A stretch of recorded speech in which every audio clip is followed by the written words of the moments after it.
नुकतेच शिवसेनेत घर वापसी झालेले माजी आमदार वसंत गीते आणि सुनील बागुल यांचा आज शिवसेना नाशिकच्या वतीनं शिवसेना मध्यवर्ती कार्यालयात पुष्पगुच्छ देऊन सत्कार करण्यात आला। यावेळी शिवसेनेचे अनेक नेते उपस्थित होते। यावेळी उपस्थित शिवसैनिक नेत्यांनी शिवसेनेला पुनर्वैभव प्राप्त करून देण्यासाठी प्रयत्न करणार असल्याचं म्हटलं।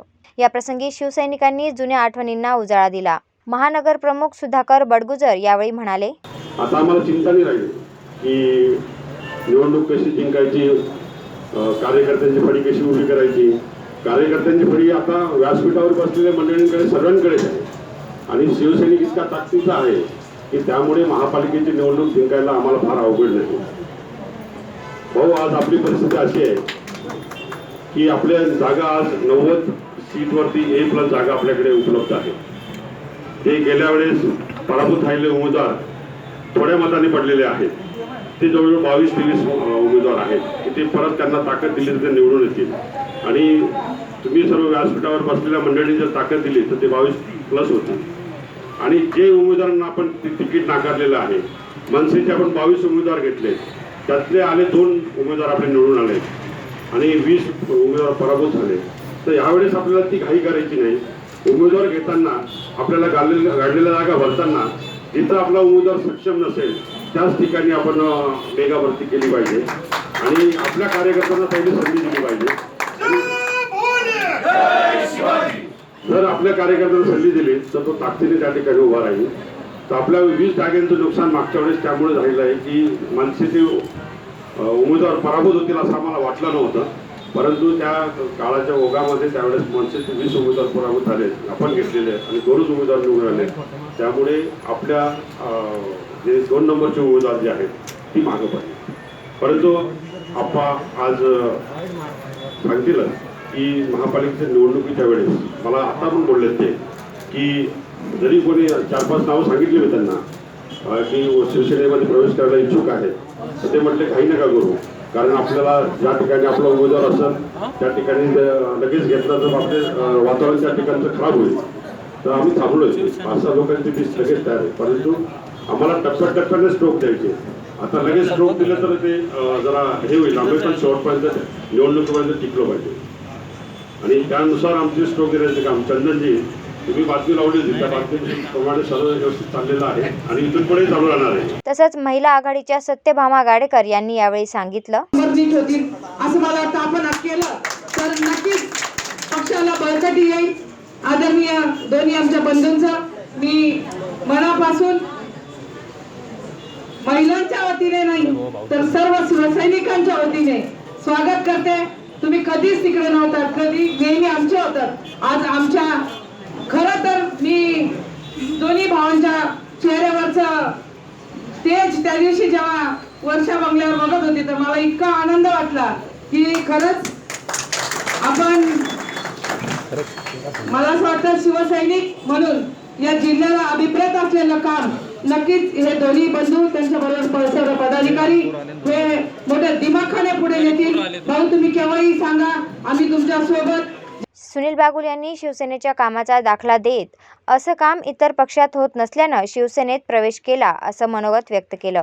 सगळ्यांना प्रिय असतात, प्रॉब्लेम त्यांच्या समोर असा असतो का ते सर्व शिवसेनेवर प्रेम करत असतात आणि त्यांच्या समोर जेव्हा आम्ही दिसतो तर त्या पोरांजवळ त्या शिवसैनिकांसमोर धर्मसंकट उभं राहायचं। काही गावांमध्ये आम्ही जायचो, काही शिवसैनिक ज्यांना राजकारण बिचारांना समजत नाही असे लोक आम्हाला म्हणायचे, भाऊ शिवसेनेत या, भाऊ शिवसेनेत या। मी मनातल्या मनात विचार करायचो, या बिचारांना कसं समजून सांगू, या व्यासपीठावर जेवढे लोक येते घेत ते तोपर्यंत कसं काही येऊ।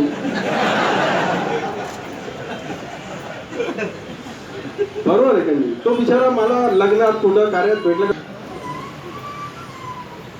आता एवढ्या 15 दिवसाच्या प्रक्रियेमध्ये यांनी सगळ्यांनी एकजूट केली आणि याचा सगळा मोहरका त्यांनी विनायक पांडेला बनवला। आणि विनायक पांडे तुम्हाला माहिती आहे, एकदा जर त्याच्याकडे एखादी जबाबदारी दिली अजिबात पिछा सोडत नाही। ह्या 8 दिवसामध्ये 15 दिवसामध्ये विनायक पांडेने काही नगरसेवक, जे तरुण नगरसेवक आहेत ते सगळे माझ्या पाठीशी लिहून आणून ठेवलेले होते. सकाळ संध्याकाळ झोपेचं उठलं काही 5 मिनिटं शेवटी झोपायला जाताना बघ मी म्हणतो अरे 1 वाजले जा ना घरी आता तुम्ही. हा ना भाऊ पहिले सांगा ना तुम्ही कधी येताय. म्हणजे विनायक पांडेंनी जे नियोजन केलं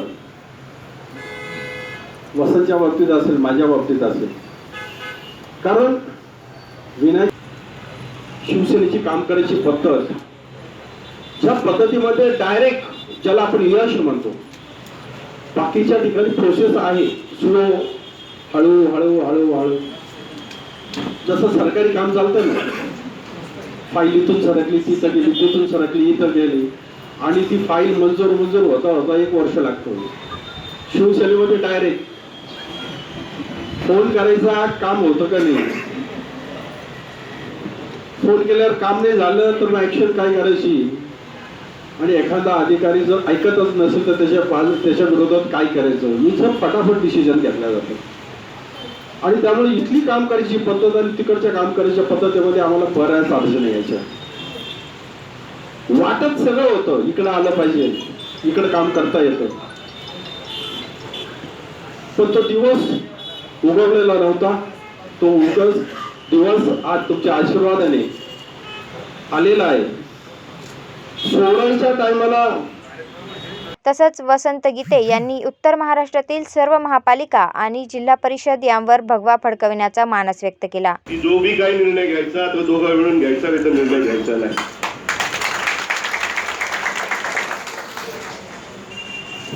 इथं आल्यानंतर खाली तर मला भाषण करायचं फार कंटाळा आहे. 80% समाजकारण आणि 20% राजकारण शिवसेना प्रमुखांनी दिलेला तो कान मंत्र मी ज्या पक्षात गेलो त्या ठिकाणी केला. 12-13 वर्ष मावशीकडे होतो, त्यामुळं माझ्याकडे कोणी असं बोट नाही दाखवू शकत. इकडे गेलो तिकडे गेलो, ठीक आहे, मागचे काही 2-3 वर्ष झाले असते. आपलं जबाबदारी फार मोठी, जबाबदारीने वागलं पाहिजे. एकच महापालिका नाही, उत्तर महाराष्ट्रातल्या सर्व महापालिका आणि जिल्हा परिषद आपल्याला नियोजन करा. ज्या पद्धतीने कपट कारस्थान करून संघटनेला पोखरलं गेलं त्याचे साक्षीदार आम्ही आहोत. छोटी आपल्यावर जबाबदारी आहे.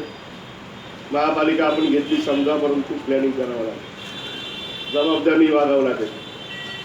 याप्रसंगी शिवसेना उपनेते बबन घोलप, जिल्हा प्रमुख विजय करंजकर, महानगर प्रमुख सुधाकर बडगुजर, विरोधी पक्षनेते अजय बोरस्ते, गटनेते विलास शिंदे, दत्ता गायकवाड, माजी महापौर विनायक पांडे, माजी महापौर यतीन वाघ, शिवसेनेचे नगरसेवक आणि पदाधिकारी तसंच कार्यकर्ते मोठ्या संख्येनं उपस्थित होते. वेद न्यूजसाठी व्हिडिओ जर्नलिस्ट कमलाकर तिवडे, नाशिक.